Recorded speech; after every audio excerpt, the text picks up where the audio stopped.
Good morning, and welcome back to Daily Dhamma, a letter to our children. I'm Dhamma Bum, and I'll be your guide for today's guided meditation. Today is Monday, April 27th, and our topic will be Dukkha, or suffering. Last week we looked at anicca, or impermanence, and this is a little three-part series on something that we say here a lot, which is that the Khandhas are impermanent, unsatisfactory, and not the self. Today is the last meditation for April. Our theme has been sincerity for the month and also for the second quarter, sorry. And Friday will be May 1st, and the theme will be right speech. We'd encourage people to check the description boxes. There's information about meditation and Buddhism and stuff that might be useful to you. We also do this guided meditation in the hopes that participants will get enough interest in it, develop enough skills at meditation that you want to do this in your own home. And for soundtrack, you can use silence or temple bells or bird song or chanting, or there are millions of other guided meditations around. Listen to those.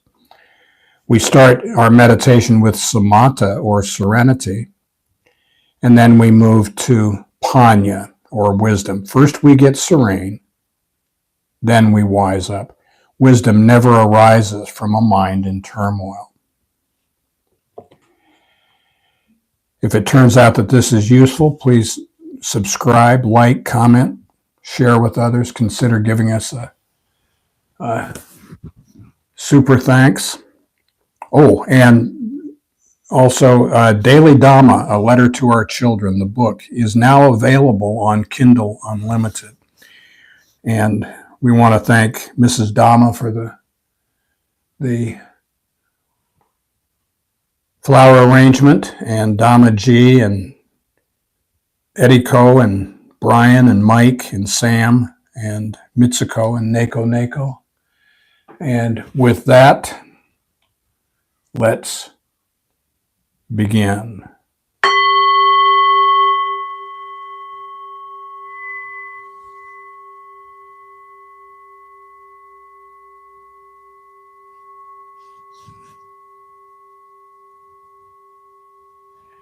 Please find yourself in a quiet spot, spine straight, shoulders back, lower your chin. Let your hands rest in your lap or on your thighs or knees. Close your eyes and your mouth gently, and imagine a ball of white light, an inch or two, 3 to 5 centimeters below your nostrils. Inhale through your nose. Watch it go down past your heart to your stomach and back out the same way.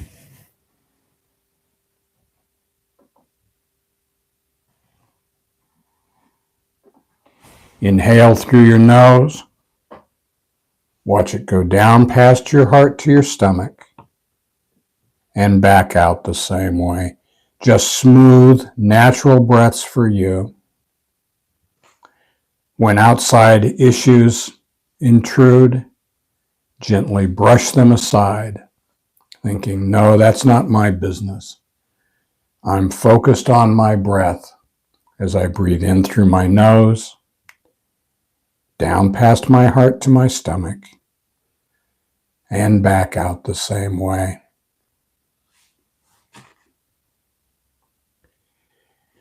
As usual, on Mondays we start with the Dhammapada, verses 1 and 2. Mind is the forerunner of all things. Think and act with a corrupt heart, and sorrow will follow as surely as the cart follows the ox that pulls it. Mind is the forerunner of all things. Think and act with a pure heart, and happiness follows as surely as one's never departing shadow. So we are taught that our mind creates our moods, delusions, obsessions, and they are all impermanent, unsatisfactory, and not the self.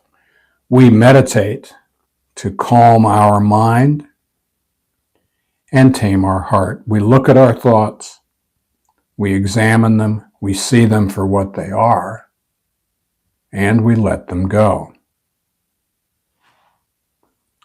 If we let go a little, we get a little serenity. If we let go a lot, we get a lot of serenity.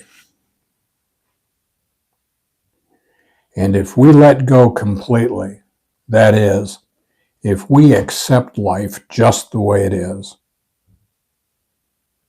we find complete serenity.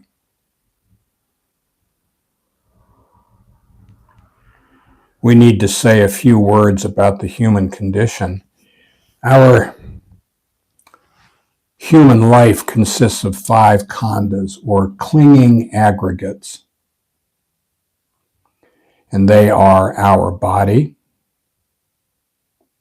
our feelings, memories and perceptions, thoughts, and consciousness. And they are impermanent, unsatisfactory, and not the self. We are taught they are like a lump of molten lead, too hot to touch on the top. We cannot touch them on the sides or the bottom without getting burned very badly. So we let them go. I'd like you to join me in a thought experiment this morning. In your mind's eye, lift up and look down at your head, at your skull. And on the right, you will see the monkey mind, and you can see it shift from one mood to the next, from the colors going from pink to blue to black to red to white, never steady, never one place for long. And on the left, you can see a battalion of self-licking ice cream cones. And they're very busy, mostly sucking up to our monkey mind, running around, trying to support whatever mood it is that the mind has chosen. If we're happy, it makes us giddy. If we're sad, it makes us suicidal. And these are also impermanent, unsatisfactory, and not the self. We look at them, we see them for what they are, and we let them go. Now, as meditators, we have 3 duties. Our first duty is mindfulness. In this group, we look at the ball of light. We follow it in and out. We listen to a Dhamma talk, not to attach to the Dhamma talk, but to let it wash over us. Our second duty is collectedness, or concentration.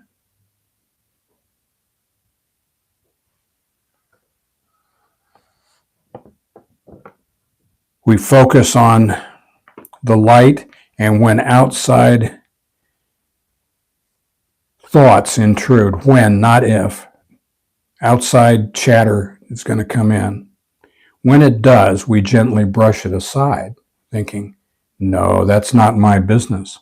I'm focused on my breath as it goes in through my nose, down past my heart to my stomach, and back out the same way. And our last duty as a meditator is contentment. We have a responsibility to be content now, not Thursday, not next week. However we are right now, this is how we are. And if we can, I guess in a word, be sufficient, if we can be enough for just a few moments during today's meditation, then we can take this on the road.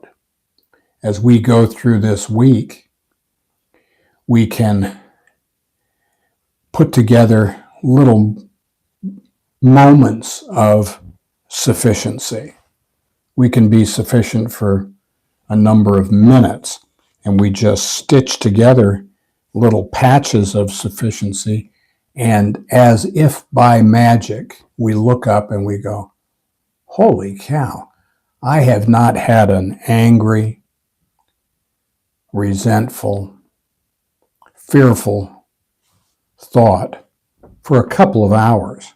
How did that happen? Well, how indeed. Now this week as we go through our days, let's be impeccable about our speech. Let's say what we mean what we say, but don't say it mean. Let's not assume. When I assume, I make an ass of you and me. I'm not a good mind reader. So let's not jump to contusions about what other people think. Number 3, Q-tip, quit taking it personally. The universe has enough on its plate that it doesn't need to ruin my life or Mrs. Dhamma's or anybody else's. And finally, let's do our best.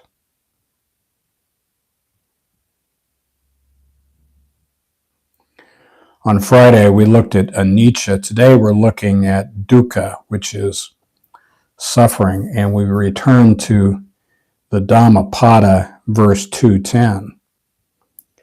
Don't get entangled with what you long for or dislike. Not seeing what you long for is suffering. So too is seeing what you dislike. So that's the warning shot, the bad news. And here's the good news. Suffering, dukkha, is not inevitable.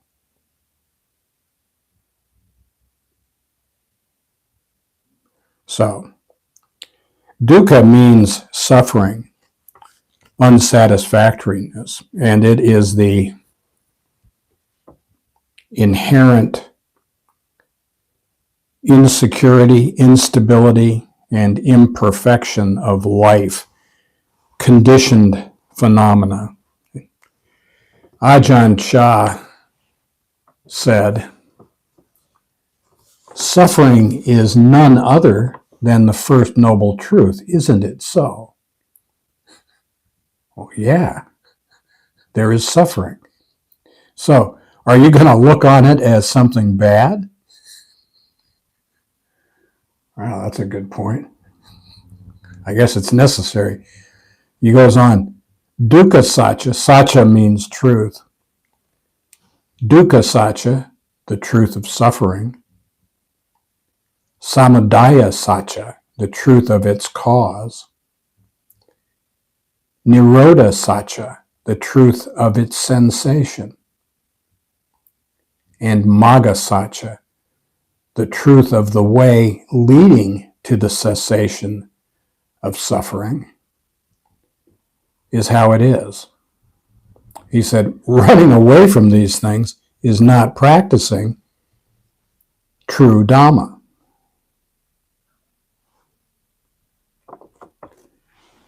The Four Noble Truths. There's suffering. It's caused by attachment. It ceases with non-attachment, and the way to non-attachment is the Eightfold Path. So when we're running away from these things, as we mentioned a few episodes ago, this is FEAR. One meaning of that is stop right there, turn around, face everything and recover. When we get thrown, it really does not matter if we use too much spur, or it's a bad horse, or there was a great big rattlesnake in the grass. Whatever it is that caused us to fall, whether it's our own mistakes or by circumstances beyond our control, we have a choice.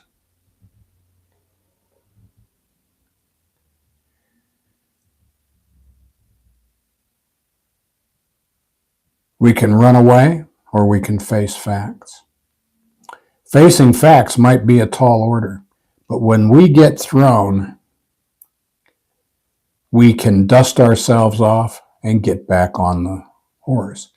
This is the way life is. We are going to fall again. Getting back up, that's a choice.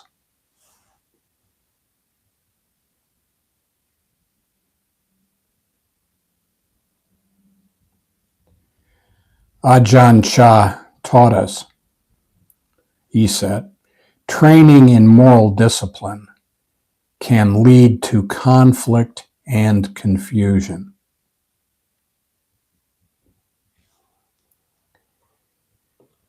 When you don't let yourself do what you want to do, there is conflict. The conflict is between wisdom and the defilements, and it is also known as the suffering that leads to the end of suffering. So let's unpack that a little. When I'm training in trying to give up bad habits, let's say, I'm in conflict because I really don't want to give them up. It's wrong. I know it's wrong, but I really like doing it. And the rub between those two irreconcilable things causes me to suffer. Well, too bad. You know, we cannot eat our cake and have it too. If we want to live an elevated life, we're going to have to use some discipline. And that means we're going to have to change some of the stuff we've been doing. Now, this suffering is actually a benefit. This isn't a bad thing. Like the Ajahn said, you know, it's the first noble truth, right? When life gets painful enough, if we suffer long enough, then we will want to change. Then perhaps we will do something to change. Excuse me. When a problem arises, we contemplate it now. Turn and face it now. Deal with it right now. When we're angry, deal with it now. Take a breath.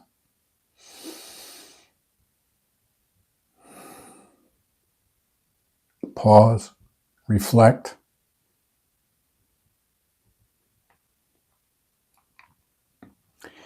Problems might be called defilements or character flaws, bedevilments, delusions, whatever you want to call them. They all mean the same thing.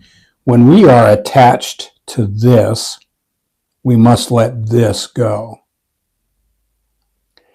When we cling to that, we must let that go.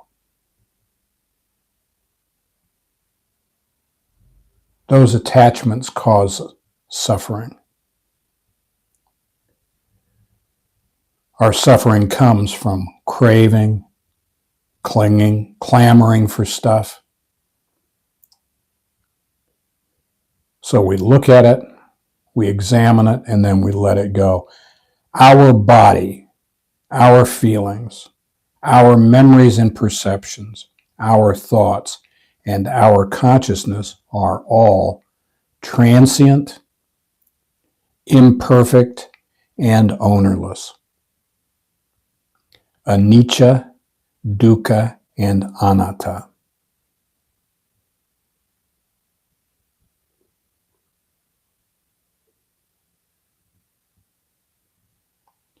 Now, on the upside, dukkha, suffering, is not an absolute, unavoidable reality. This is just a temporary experience from which the heart may be liberated. And we free ourselves through the practice. We are spiritual beings having a physical experience. And we must, well, we don't have to. You can do whatever you want. But if we want to stop suffering, we must see with right view that these things are not permanent, that they are not satisfactory, and they are not the self. As we go through this week, either in meditation or just walking around, we can recall that there are things we can do that ease our way. One is metta with 2 T's, project loving feelings, unconditional positive regard.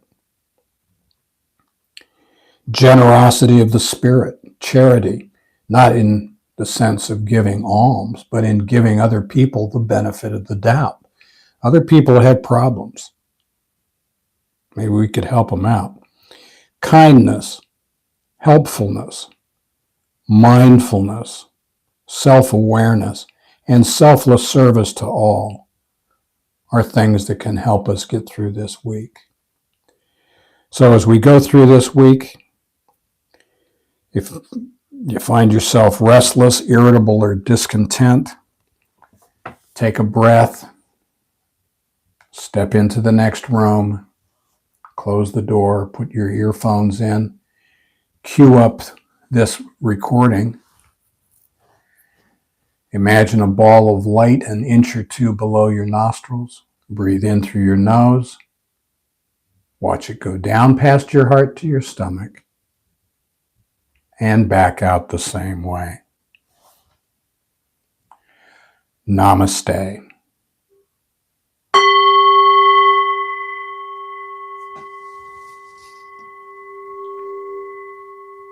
Okay, so thank you very much for coming. We hope to see you again on Friday. That'll be May 1st, and that'll be at 3:45 p.m. Japan time. You can check today's description box for the Daily Dhamma for April 27th, Monday. It'll tell you how to get here.